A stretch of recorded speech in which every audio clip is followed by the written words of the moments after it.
이제 오늘 마지막 강의네요. 4월 3, 4월 마지막이고 이제 5, 6월부터는 또다시 요약집 서브노트 가지고 강의를 합니다. 요약집은 140페이지도 안 되게 줄여놨어요. 그래서 그것만 요약집만 열심히 하셔도 공인중개사법은 충분히 90점 이상 고득점 할 수 있습니다. 물론 지금은 당연히 고통받겠죠. 지금 90점 나오는 건 비정상이고 지금 모의고사 보면 17.5점 정도 나오면 됩니다.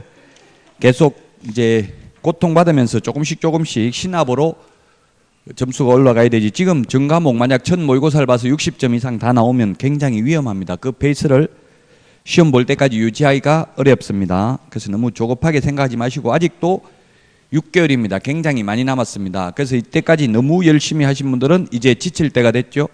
그러면 조금 재충전을 하셔야 됩니다. 지금 오늘부터 우리 동네는 철쭉 축제 하더라고요. 그래서 너무 열심히 하신 분들은 조금 재충전하시고 별로 공부 안 했던 분들은 지금부터 이제 열심히 하셔야 될 겁니다. 자, 오늘 그 434페이지 주택임대차 보호법 할 차례죠. 오늘 프린터 주택임대차 보호법하고 상가 건물임대차 보호법 비교하는 걸 내드렸습니다. 이거 오늘 내드린 프린터를 좀 보고 하도록 하겠습니다. 교과서도 물론 참고로 하시면 되겠고요. 자, 적용 범위가 나와 있는데 주택임대차 보호법은 주거용 건물입니다. 이 주거용인지 이 주거용이 아닌지는 사실상 용도를 가지고 판단합니다. 공부상 용도가 아니고. 그래서 우리 그 앞에 공인중개사법에서는 중개보수 계산할 때 주택인지 주택 아닌지는 공부를 기준으로 한다고 했죠. 그래서 오피스텔의 경우에는 공부상은 업무시설로 되어 있기 때문에 주택이 아닙니다. 근데 만약에 오피스텔도 주택으로 사용하고 있으면 주택임대차보호법상은 주택으로 보호되겠죠. 그 다음에 또 그 아파트 단지 내에 그 1층에 가정어린이집이 있습니다. 이 가정어린이집은 주택으로 사용 안 하니까 주택이 아니고요. 그리고 또 상가로도 사용 안 하면 상가도 사업자 등록이 대상이 아니니까 상가도 아닙니다. 그러면 이런 것들은 민법 임대차를 적용받는다고 봐야 됩니다. 그래서 사실상 용도를 기준으로 한다. 상가인 경우에는 사업자 등록의 대상이 되는 상가 건물로서 대통령령이 정하는 보증금 이하 임대차의 경우에만 원칙적으로 적용됩니다. 대통령령으로 정하는 보증금이 그 밑에 나와 있잖아요. 서울은 9억, 환산보증금이 9억, 과밀억제권역은 6억 9천, 그 다음에 광역시는 5억 4천, 기타 지역 3억 7천으로 2019년 4월 2일 날 이번 달에 바뀌었죠? 이 숫자가 이번 달에 바뀌어가지고 우리 교과서 내용도 수정을 하셔야 됩니다. 이번에 바뀌었으니까 꼭 기억을 해야 되겠고요. 물론 이 대통령령이 정하는 보증금을 초과하는 경우에도 적용되는 것도 있습니다. 그러나 원칙적으로는 환산보증금이 서울에서는 9억 이하인 경우에만 적용이 된다. 그 다음에 적용 제외가 있는데 일시 사용을 위한 임대차임이 명백한 경우에는 주택, 상가, 건물 임대차보호법 모두 적용이 안 됩니다. 그래서 대표적인 판례가 우리 모텔에 숙박계약, 장기 투숙을 했다 하더라도 최단기 존속기간 2년을 주장할 수는 없을 것입니다. 그래서 일시 사용을 위한 임대차임이 명백한 경우 주택, 상가, 건물 임대차보호법 적용되지 않는다. 이 내용이 8년 연속 출제됐습니다. 이 지문이 계속 해마다 출제됐습니다. 일시 사용을 위한 임대차임이 명백한 경우 적용하지 않는다. 그래서 저도 일시 사용 임대차 계약을 해봤는데 현업에 있을 때 중국 동포들 왔을 때 3개월 계약 체결합니다. 3개월. 단기 임대차, 일시 사용 임대차 이런 식으로 해서 계약을 체결해요. 왜냐하면 보증금이 없어요. 무보증 월세이기 때문에 만약에 보증금도 없는데 월세도 안 내고 계속 살겠다 주장하면 골치 아프죠. 그래서 일시 사용을 위한 임대차 이런 식으로 계약서를 쓰긴 합니다. 자, 그래서 결론은 일시 사용을 위한 임대차가 명백한 경우 주택, 상가, 건물 임대차 보호법 모두 적용되지 않는다. 이게 8년 연속 출제된 지문이라고요. 꼭 기억하시고요. 그 다음에 우선 면제권이 있고 최우선 면제권이 있습니다. 우선 면제, 최우선 면제가 있는데 먼저 우선 면제를 받으려면 최우선 면제, 우선 면제가 아니고 최우선 면제부터 먼저 하겠습니다. 최우선 면제. 우리 법에는 최라는 말은 없습니다. 주택임대차보호법 8조에 보면은 다른 담보물권자보다 우선면제 이렇게 되어 있습니다. 소액임차인 우선면제, 이걸 다른 말로는 학자들이 최우선면제라고 합니다. 법에는 최우선면제가 없기 때문에 시험에 나올 때는 최우선면제라고 안 나오고 다른 담보물권자보다 우선면제, 소액임차인 우선면제 이런 식으로 출제될 수 있습니다. 최우선면제라는 게 있고 그 다음에 우선면제가 있습니다. 우선면제는 후순위 권리자 기타 채권자보다 우선면제를 말합니다. 최우선면제만 받으려면 대항력만 갖추면 됩니다. 대항력이라는 말은 이게 물권적 효력입니다. 제3자에게도 임차권이 있음을 주장할 수 있는 힘, 주장할 수 있는 힘을 대항력이라고 합니다. 나 임차권이 있다, 못 나가겠다. 원래는 집주인 바뀌면 나가야 되죠. 새로운 주인이 오면. 근데 대항력이 있으면 집주인이 바뀌어도 2년 동안은 계약했으니까 못 나가겠다. 이렇게 버틸 수 있는 힘이 대항력입니다. 그 대항력은 언제 생기냐 하면은 이사를 하고, 이사하는 걸 인도죠. 그 다음에 전입신고하는 걸 주민등록이라고 하죠. 주민등록을 하고 나면 그 다음 날 오전 0시에 대항력이 생깁니다. 다음 날 오전 0시에 대항력이 생긴다. 최우선 면제 받으려면 대항력에다가 확정일자까지 받아야 됩니다. 인도, 주민등록에다가 확정일자까지 받으면 후순위보다 전액을 우선해서 변제받습니다. 요거는 당일날 우선면제 효력이 생깁니다. 상가의 경우에는 주민등록 대신에 사업자 등록 신청입니다. 사업자 등록 신청, 사업자 등록증 교부가 아니라 신청이고요. 그 다음에 확정일자는 주택의 경우에는 동주민센터에서 받는데 상가의 경우에는 사업자 등록을 해야 되죠. 사업자 등록을 신청해야 되고, 확정일자는 어디에서 받아요? 상가의 경우에는 세무서에서 받습니다. 세무서에서. 주택은 동주민센터에서 받습니다. 자, 그래서 최우선면제, 우선면제를 받는데, 자, 그러면 1일날 이사하고 2일날 전입신고하면 3일날 오전 0시에 대항력이 생깁니다. 자, 그 다음에 1일날 이사하고 2일날 전입신고하고 3일날 확정일자 받으면 3일날 우선면제 효력이 생깁니다. 만약에 그래서 건저당도 3일이라면 이 건저당권자와 확정일자부 임차권자 중에서 경매 넘어갔을 경우 누가 먼저 배당받아요? 확정일자 아니면 건저당 아니면 동순위. 답은 동순위입니다. 동순위. 둘 다 3일입니다. 3일날 오전 9시에 확정일자를 받았던 오후 5시에 건저당 설정 등기를 했던 그 시각은 나타나지 않습니다. 만약 같은 건저당이면 같은 날이라 하더라도 등기부에 순위번호가 기재되잖아요. 그럼 먼저 등기된 게 먼저 배당받지만 확정일자는 등기부에 안 나타나잖아요. 그래서 이건 동순위 안돈배당입니다. 같은 날입니다. 자, 그런데 만약에 이사를 3일날 하고 전입신고를 2일날 하고 확정일자를 1일날 받았습니다. 확정일자. 그리고 건저당은 여전히 3일입니다. 이건 누가 먼저 받을까요?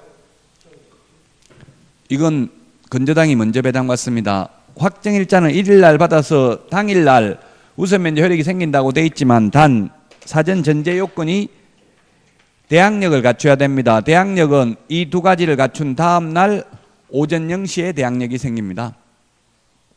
그래서 4일날 오전 0시에 우선면제 효력이 있기 때문에 건저당이 먼저고요. 만약 건저당이 4일이라면 4일날 설정됐다면 같은 4일이지만 이거는 4일 오전 0시니까 이런 경우는 임차권이 먼저 배당받습니다. 만약에 4일이라면 건저당이, 근데 건저당이 3일이라면 건저당이 먼저 배당을 받습니다. 자, 최우선 면제 받는 금액을 보면 이 금액도 다 암기를 해야 됩니다. 사실상은 서울인 경우에는 1억 1,000만 원 이하인 경우, 1억 1,000만 원 이하인 경우 나누기 3을 해가지고 100만 원 단위로 절상을 하면 3,700만 원까지 최우선 면제를 받습니다. 서울인 경우. 그 다음에 과밀억제권역은 1억 이하인 경우 나누기 3을 해서 3,400만 원까지 100만 원 단위로 절상을 해서 3,400만 원까지. 그 다음에 광역시인 경우는 6천만 원 나누기 3을 해서 2천만 원까지 최우선 면제를 받습니다. 우리 프린트에 되어 있죠. 예, 그래서 여러분들 필기는 그래도 자꾸 필기를 해보는 게 기억에 오래 남을 수는 있습니다. 기타 지역인 경우는 5천만 원 나누기 3을 하면은 1,700만 원까지 최우선 면제를 받을 수 있습니다. 자, 근데 과밀 억제권역이 아닌데 세용화, 정용화, CN블루 정용화가 아니라 세용화입니다. 세종시, 용인시, 화성시는 과밀 억제권역이 아닌데 과밀 억제권역에 준하는 보호를 받습니다. 자, 그 다음에 광역시가 아닌데 광역시에 준하는 보호를 받는 게 파주가 신설됐습니다. 최근에 파주가 신설됐습니다. 파주 외에 그 다음에 안산이라든지 김포라든지 그 다음에 경기도 광주시는 옛날부터 있었죠. 안산, 김포, 광주는 옛날부터 있었습니다. 이게 주택입니다. 주택의 경우에는 보증금만 가지고 계산합니다. 자, 그 다음에 상가를 보겠습니다. 상가의 경우에는 상가도 서울특별시가 있고 그 다음에 과밀억제권역이 있고 그 다음에 광역시가 있고 기타 지역이 있습니다. 기타 지역이 있는데 서울은 그대로 서울인데 과밀억제권역이 아님에도 불구하고 부산이 포함됩니다. 부산도 포함이 된다. 자, 그 다음에 세종시, 용인시, 화성시는 포함되잖아요. 부산이 포함된다고. 이게 주택하고 상가하고 좀 달라요. 그 다음에 광역시에는 광역시 아님에도 불구하고 광역시에 준하는 보호를 받는 게 뭐가 있느냐면 세종시, 파주시, 화성시 이 세 개는 광역시가 아님에도 광역시에 준하는 보호를 받습니다. 물론 이 세종, 파주, 화성 빼고 나머지 또 있습니다. 옛날에 있던 거 안산, 용인, 김포, 광주는 원래부터 있었습니다. 이게 좀 헷갈리게 돼 있는데 자, 그래서 서울인 경우에는 환산보전금이 이번에 이게 바뀌었다고요. 서울의 경우 환산보전금이 6억 전에서 얼마로 바뀌었다고요? 9억으로 바뀌어서 환산보전금이 9억, 과밀억제권역은 6억 9천, 그 다음에 육구는 54, 광역시는 5억 4천, 기타 지역은 3억 7천입니다. 3억 7천으로 바뀌었습니다. 여기에 세종, 파주, 화성 빼고 나머지 안산, 김포, 광주 이런 거는 원래 있던 겁니다. 그대로 들어갑니다. 환산보전금입니다. 이거는 환산보전금. 요건 환산보전금인데 요건 우선면제 받을 수, 쉽게 말하면 우선면제 받을 수 있는 금액입니다. 이 금액 이하인 경우. 자, 그 다음에 최우선면제 받을 수 있는 금액은 서울특별시인 경우 6,500만 원 이하인 경우 6,500만 원 이하인 경우 나누기 3을 해서 2,200만 원까지 최우선 면제 받을 수 있습니다. 과밀억제권역은 5,500만 원 이하인 경우 나누기 3을 해서 1,900만 원까지 최우선 면제 받을 수 있습니다. 그 다음에 광역시인 경우에 3,800만 원 나누기 3을 해서 1,300만 원까지 최우선 면제 받을 수 있습니다. 기타 지역은 3천만 원 이하인 경우에 나누기 3을 해서 1,000만 원까지 최우선 면제 받을 수 있습니다. 자, 근데 또 이게 우선 면제 받는 기준 금액하고 최우선 면제하고 다른데 최우선 면제 받을 때는 수도권 중 과밀억제권역만 해당되고 여기는 또 부산은 해당이 안 됩니다. 이게 좀 헷갈리게 돼 있죠. 최우선 면제 받을 때에는 과밀억제권역만 해당되고 부산은 해당 안 된다고요. 부산은 해당 안 된다. 그 다음에 거기에 광역시에도 보면 안산, 용인, 김포, 광주만 들어가고요. 어디가 안 들어가요? 세종, 파주, 화성은 최우선 면제 받는 데는 또 들어가지 않습니다. 광역시에. 헷갈리죠? 세종, 파주, 화성은 세종, 파주, 화성은 여기 우선 면제 받을 때는 5억 4천인데 최우선 면제 받을 때는 세종, 파주, 화성 이건 여기에 들어가지 않는다고요. 어디에 들어가요? 그럼 기타 지역에 들어간다는 이야기죠. 좀 헷갈릴 수 있어요. 이게 표를 보면 알 수가 있을 겁니다. 자, 그 다음에 기타 지역은 3천만 원 이하인 경우 1,000만 원인데, 자 그러면 이걸 문제를 여러분들이 이 숫자는 뭐 암기하는 건 나중에 현업에 나가면 그 책상에 유리 밑에다 넣어놓고 보면 되는데 이걸 해석할 줄은 알아야 되겠죠. 자 그러면 주택의 경우는 뭐 거의 다 잘 압니다. 주택의 경우 이제 상가를 좀 헷갈려 하시는데, 자 상가 문제를 내보겠습니다. 상가고 광역시에 있습니다. 광역시 상가 광역시 하면 너무 어려우니까 서울을 그냥 일단 볼까요? 서울에 첫 번째 보증금이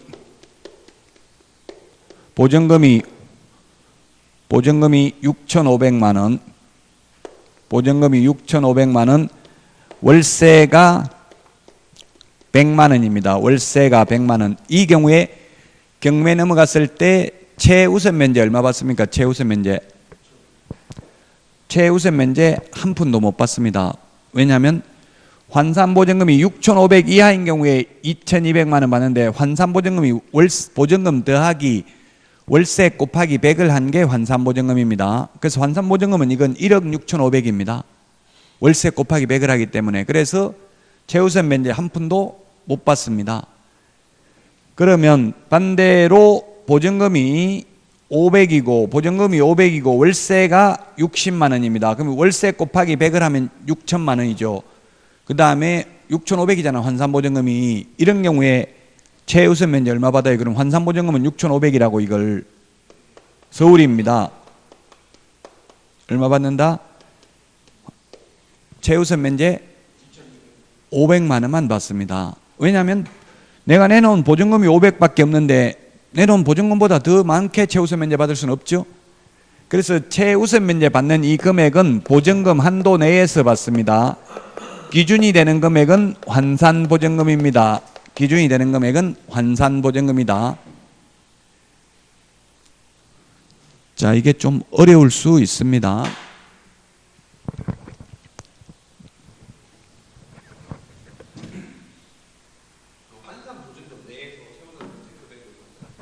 네, 기준이 되는 6,500만 원 이하다고 할 때 이 6,500만 원은 환산보증금이고, 실제 돈 타는 거 받는 거는 보증금 범위 내에서만 받는다고요. 보증금 내놓은 게 500밖에 없는데 만약 그러면 전부 월세고 보증금이 한 푼도 없으면 최우선 면제는 한 푼도 못 받겠죠. 내가 내놓은 돈 범위 내에서 받는 거지, 내놓은 돈도 없는데 최우선 면제 해달라고 하면 말이 안 되잖아요. 그래서 실제 받는 금액은 보증금 범위 내에서만 받는다. 기준이 되는 금액은 환산보증금입니다. 자, 그 다음에 보증금 중 일정액의 보호입니다.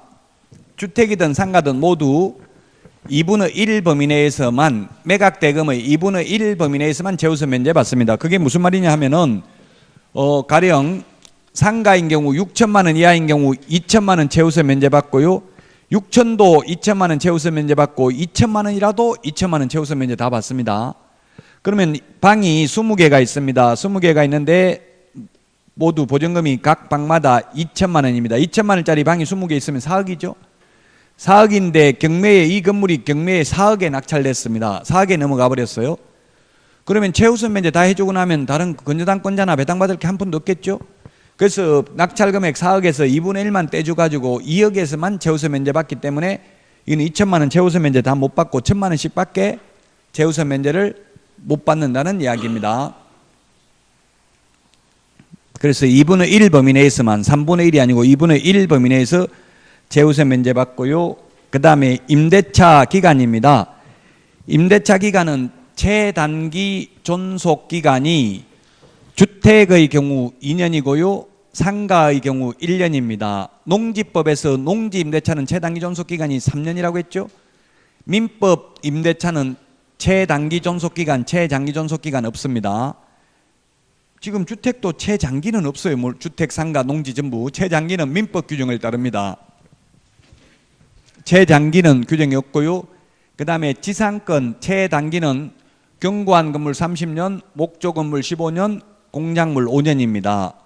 최장기는 없습니다. 지상권. 전세권, 건물 전세권 최단기는 1년입니다. 최장기는 10년입니다. 건물 전세권. 그래서 최단기 존속기간 시험에 우리 중개 실무에도 출제됐습니다. 민법은 최단기, 최장기 존속기간 모두 없다는 것. 그 다음에 법정갱신, 묵시적 갱신인데요.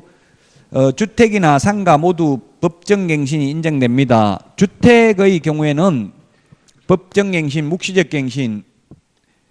자, 그래서 주택의 경우, 집주인의 경우 임대차 기간 만료 6개월 전부터 1개월 전까지, 즉 5개월 동안 세입자 보고 나가라고 해야만 되고 아무 말 안 하고 있으면 묵시적 갱신 자동 연장되기 때문에 또 2년 보장해 줘야 됩니다. 주인의 경우. 세입자의 경우에는, 임차인의 경우는 임대차 기간 만료 1개월 전까지만 주인한테 나간다고 하면 되죠. 한 달 전까지만 이야기하면 됩니다. 아무 말 안 하면 묵시적 갱신이 됩니다.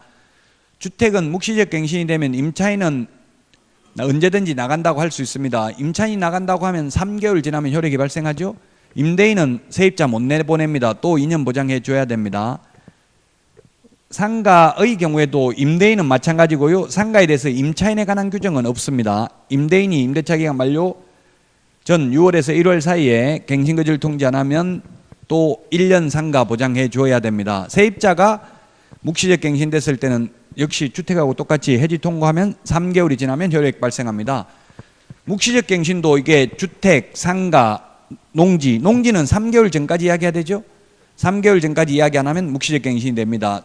민법 임대차는 임대차 기간이 끝나도 주인이 아무 말 안 하고 계속 사용 수익하고 있고 임차인이 그러면 상당한 기간 내에 이의 제기하지 않는 경우 묵시적 갱신이 됩니다. 민법에서 묵시적 갱신이 됐을 경우에는 임대인이 해지 통고하면 6개월이 지나면, 임차인이 해지 통고하면 1개월이 지나면 효력이 발생하죠. 민법 임대차는. 민법 전세권은 전세권 설정자가 전세기간 끝나기 6개월 전부터 1개월 사이에 역시 아무 말 안 하고 있으면 묵시적 갱신이 됩니다. 전세권이 묵시적 갱신됐을 때는 전세권 설정자나 전세권자나 모두 전세권 소멸 통고하면 6개월이 지나면 효력이 발생하죠. 그래서 묵시적 갱신 5개, 그 다음에 계약 최단기 존속기간 5개 이런 것들을 비교해서 정리를 하셔야 된다. 그 다음에 계약갱신 요구권은 지금 상가만 있습니다. 상가는 계약갱신 요구하면 10년까지 연장되죠. 임대차 기간 끝나기 6개월 전부터 1개월 사이에 계약갱신 요구를 할 수 있고 정당한 사유 없이 이를 거절할 수 없습니다. 그 다음에 차임 등의 정감 청구입니다. 정감 청구는 주택은 20분의 1, 상가는 100분의 5, 둘 다 5%죠. 따지고 보면 퍼센트로 하면 5%밖에 못 올립니다. 자, 그러면 주택의 경우 가령 주택을 2년간 계약 체결했습니다. 2년 계약 체결했는데 1년 만에 2년에 1억이라고 계약 체결해놓고 1년 만에 주변 시세가 올랐다고 5% 500만 원 올려달라 할 수 있어요? 없어요? 계약을 2년 계약 체결했는데 할 수 있습니다. 계약 기간 중에 올리는 것만 5%입니다. 한번 올리고 나면 1년 안에는 못 올립니다. 2년 계약 기간 끝나고 올리는 건 얼마든지 올려도 되죠. 시세만큼 올려도 됩니다. 계약 기간 중에 5%밖에 못 올린다. 이 정액 청구는 당사자 합의에 의해서 올리는 것은 가능하다고 돼 있어요. 판례가. 자, 그 다음에 상가도 5%밖에 못 올리고요. 그 다음에 월차임 전환율, 이 올리는 거 정액 청구는 청구권이기 때문에 당사자 합의를 하면 올릴 수 있지만 월차임 전환율은 당사자 합의해도 안 된다. 월차임 전환율은 주택의 경우에는 월차임 전환율이 거기에 보면 뭐라고 돼 있어요? 1할이면 10%죠. 또는 기준금리 더하기 3.5% 중에서 낮은 비율을 초과할 수 없고, 상가의 경우에는 1할 2푼이면 12%나 똑같은 말이에요. 1할 2푼 또는 기준금리 곱하기 4.5배 중에서 낮은 비율을 초과할 수 없다. 그러면 상가 같은 거는 계산하는 걸 내기가 좀 어려워요. 너무 계산하기가 복잡하니까 계산기 없으면 하기 힘들고요. 주택의 경우에는 시험에 출제를 했는데 지금 기준금리가 1.75%입니다. 근데 제 생각에는 시험에 낸다면 기준금리를 1.5%라고 가정하고 계산하시오 이렇게 나올 가능성이 높아요. 왜냐하면 기준금리는 3개월마다 바뀔 수 있어요. 한국은행에서 공시하기 때문에. 그러면 1.5%라고 가정하면 얼마예요? 3.5% 합하면 5%. 그럼 1하는 10%니까 둘 중에 낮은 걸 초과할 수 없으니까 5%를 초과할 수 없죠. 그래서 과거 공인중개사법에 전세 6천만 원, 보증금 6천만 원인데 이걸 월세로 돌리려고 하면 월세 얼마 받을 수 있는가? 지금 5% 기준금리를 1.5%라고 가정하고 계산하면 5%니까 한 달에 얼마 받을 수 있어요? 한 달에 30만 원 받을 수 있나요? 25만 원 받을 수 있나요?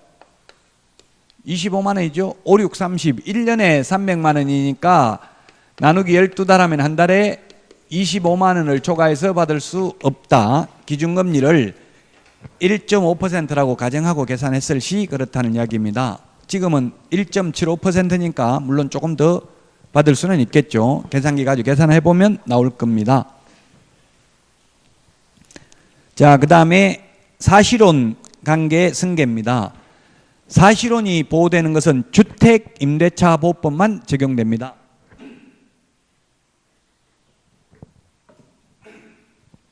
상가는 사실혼 보호되지 않습니다. 사실혼이 보호되는 건 우리 시험에 나오는 것은 주택임대차보호법밖에 없고요. 그 다음에 각종 연기금법상은 사실혼도 연금 받을 수 있습니다. 사실혼은 판례에 의하면 객관적으로는 혼인사실의 객체가 존재하고 주관적으로는 혼인의사의 합치가 있는 경우에 사실혼이 인정된다라고 했습니다. 그래서 사실 혼인신고만 안 하고 그냥 살고 있는 사람이 사실혼입니다. 자, 그러면 사실혼인 경우 주택의 경우에 만약에 임차인이 있고요. 이 임차인이 있고 임차인하고 사실혼 관계에 있는 배우자가 있는데 두 사람만 살다가 죽으면 100% 상속이 됩니다. 근데 2촌 이내의 상속인이 있는 경우 문제죠. 2촌 이내의 상속인이 한 집에서 가정공동생활을 같이 하고 있을 경우에는 상속인에게만 상속이 되고 사실혼 관계에 있는 자에게는 상속이 전혀 안 됩니다.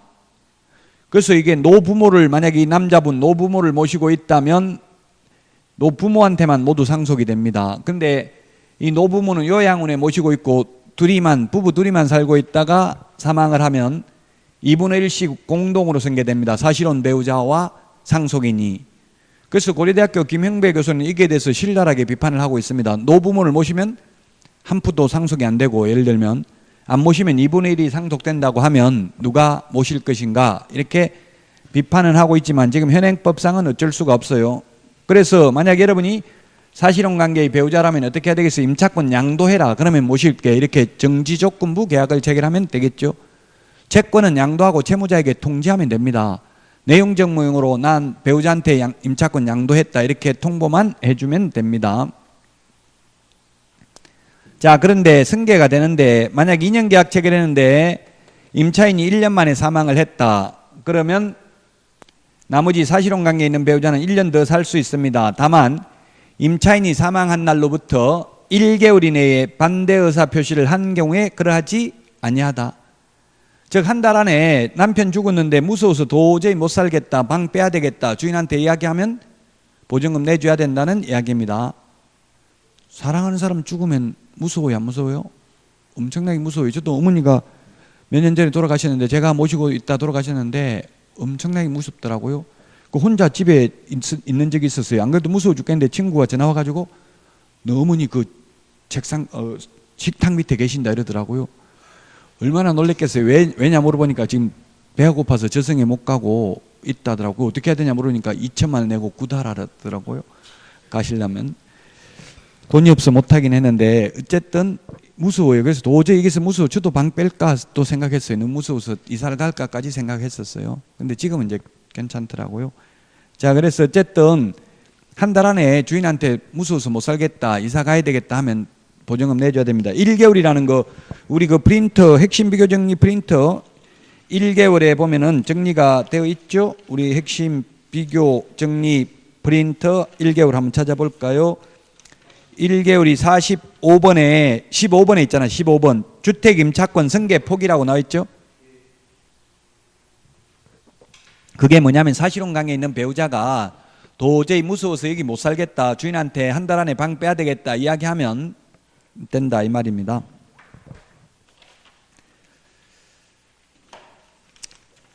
자, 그러면 다시 임차권 등기 사실혼은 자 그래서 주택만 보호된다. 그 다음에 임차권 등기 명령 제도입니다. 임차권 등기 명령은 주택 상가 모두 다 가능합니다. 임차권 등기 명령이라는 것은 우리 등기법에서 임차권 등기는 두 가지가 있어요. 설정 등기가 있고 명령에 의한 등기가 있어요.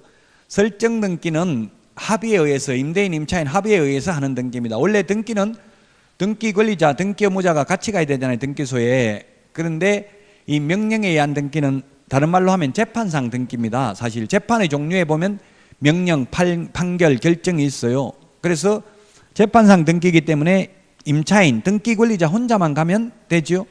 그 대신에 이 명령에 의한 등기를 하려면 반드시 임대차 기간이 끝나야 됩니다. 끝나도 주인이 보증금을 돌려주지 않는 경우에만 명령에 의한 등기를 할 수 있고, 명령에 의한 등기를 하게 되면 대항력과 우선 면제권을 취득하게 되고, 이미 취득하고 있던 사람은 존속하게 됩니다. 그대로 유지하게 됩니다. 그리고 그 임차권 등기 명령에 관련된 비용을 임대인에게 청구할 수 있습니다. 그리고 나중에 보증금 돌려받는 것과 임차권 등기 말소해 주는 것이 동시이행 관계에 있는 게 아니라 돈부터 보증금부터 돌려받고 등기를 말소해 주면 되죠. 선이행 관계에 있습니다. 동시이행이 아니고요. 자, 그래서 며칠 전에도 지금 제 친구가 중개업을 하는데 연락이 왔더라고. 이게 지금 역전세난이 있어가지고, 역전세라는 건 뭐예요? 2년 전에 들어올 때보다 지금 전세금이 더 내려간 걸 말하죠. 역전세고, 깡통주택은 뭡니까? 아예 집 팔아도 전세금도 못 내주는 게 깡통주택이죠.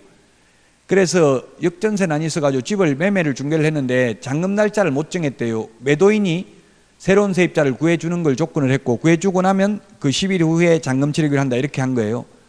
근데 지금 전세에 지금 살고 있는 사람 짐은 다 빼버리고 그냥 보따리만 하나 나눴대요. 왜냐하면 완전 다 빼버리면 대항력이 상실된다 생각하고. 근데 그렇게 하는 것보다 명령에 의한 등기를 해놓고 이사를 나가버렸다면 짐 다 빼버려도 대항력이 유지되겠죠. 예, 그래서 이 임차권 등기 명령에 소요되는 비용 한 5만 원도 안 들어가요. 인지만 붙이면 되거든요. 그 등기를 해놓고 이사 가는 게 바람직합니다. 자, 그 다음에 임대차 분쟁조정위원회가 주택, 상가 모두 다 있습니다. 임대차 분쟁조정위원회. 분쟁조정위원회는 대한법률구조공단 지부에는 두어야 되고요, 시도에는 둘 수 있습니다. 그 다음에 차임연체와 해지인데 2기 연체, 3기 연체, 우리 그 프린트에 보면은 2기 연체, 3기 연체가 어디에 있냐면은 20 몇 번이죠? 이게 30번, 30번이네요. 30번 맨 밑에 보니까 2기 연체, 3기 연체 나와 있죠? 2기 연체 찾았어요? 30번 맨 밑에 보면 있습니다. 30번 맨 밑에 보면 2기, 3기가 있는데, 여기에서 2기라는 것은 뭐냐면 2기의 차임액이기 때문에 2달 월세액에 해당하는 금액을 연체해야 돼. 가령 한 달 월세가 100만 원이면 200만 원이 연체된다 이 뜻이죠. 그러면 예를 들면 이번 달에는 돈이 없어서 절반만 주고 50만 원만 주고 나머지 50만 원 다음에 주겠다 이런 식으로 하면 넉 달 연체돼야 되겠죠. 50만 원씩 연체되면 연체되는 액수가 2기의 차임액에 해당되는 경우입니다. 그래서 2기가 있고 3기가 있습니다. 3기, 2기, 3기 시험에 잘 나오는 숫자입니다.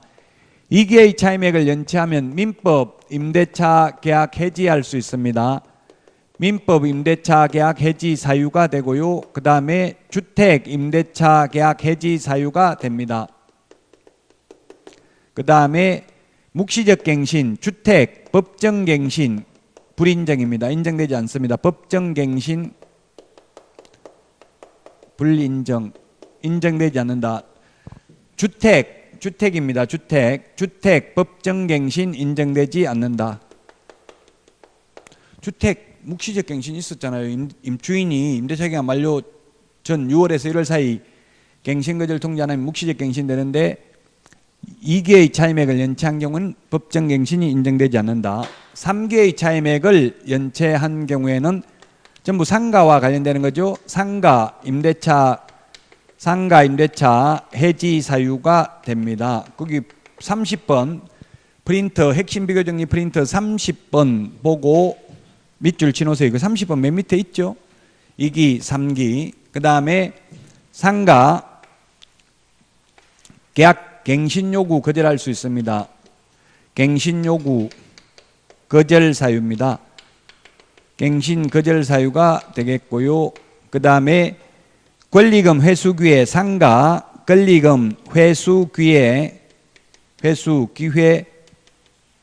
보장 안 됩니다. 보장 안 된다. 권리금 회수기회 보장 안 됩니다. 이것만 있고요. 다른 거는 요거 4번은 시험에 나올 확률은 거의 없습니다. 시험에 안 나오는데 그 민간임대주택 특별법에 의한 민간임대주택 특별법상 해지 사유가 됩니다. 해지 사유. 시험에는 아마 민간임대주택 특별법은 우리 시험 범위는 아니잖아요. 근데 현업에 가면 중요하겠죠? 민간임대주택 특별법에 의해서 민간임대주택으로 등록이 돼 있는 경우는 3개의 차임액을 연체하 해지할 수 있고 그 외에는 무조건 8년이면 8년 동안 가야 되죠. 요건 시험에 아마 4번은 안 나올 겁니다. 그래서 2기, 3기를 구분해서 정리하셔야 되겠습니다. 자, 그 다음에 소액사건 심판권 준용이라고 되어 있는데 3천만 원 이하인 경우는 소액사건은 빨리 재판을 한다 이 말이죠. 시험에는 잘 나오진 않습니다. 그 다음에 임대차 정보 제공 요청입니다. 이해관계인은 동주민센터에 임대차 정보 제공을 요청할 수 있습니다.